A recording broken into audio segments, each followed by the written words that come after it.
Assalamualaikum warahmatullahi wabarakatuh. Alhamdulillah. Selamat sore para sedulur-sedulur yang saya cintai dan semoga dicintai oleh Allah Subhanahu wa taala. Oke, para sedulur.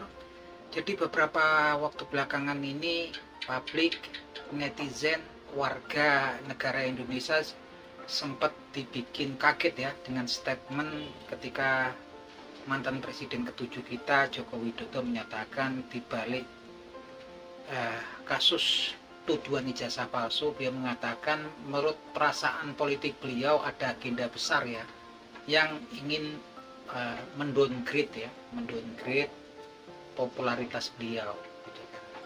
Yang jelas memang kemudian para simpatisannya menyatakan di sini kemudian bahkan lebih jauh lagi ya, ada tokoh politik besar di balik Roy Suryo CS ini kan.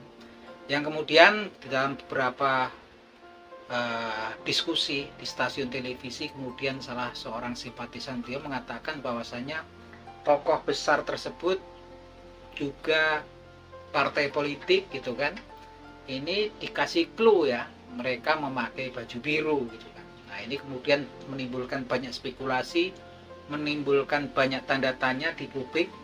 Orang awam kemudian bertanya-tanya siapakah kemudian orang besar dan partai politik yang berbaju biru tersebut, yang memang tampaknya kalau menurut saya nggak bijak dan kurang fair ya teman-teman, karena kemudian ketika para simpatisannya ketika dilakukan di beberapa podcast dan forum diskusi di stasiun televisi, ketika didesak siapa gitu kan, tunjuk saja tokoh besar dan kemudian partai politik yang terindikasi yang cluenya berbaju biru tersebut, jangan kemudian menimbulkan tanda tanya dan menimbulkan semacam apa ya, seperti isu yang kemudian menjadi bola liar gitu kan. Ini bergeraknya ke area politik. Kalau kemarin kan kasusnya Dr. Roy Suryo kan kasus hukum gitu kan.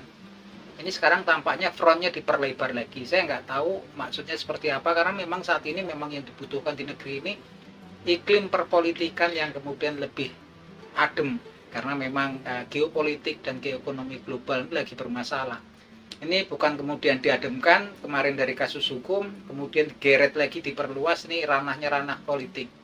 Yang jelas mungkin teman-teman sudah bisa menduga-duga ya siapa ini kemudian orang besar dan partai politik yang kata kuncinya berbaju biru. Semua kita menduga-duga lagi-lagi, ini menimbulkan semacam isu yang kemudian bergerak liar. Mungkin teman-teman bisa kasih clue lagi siapa kira-kira partai politik dan tokoh besar berbaju biru ini.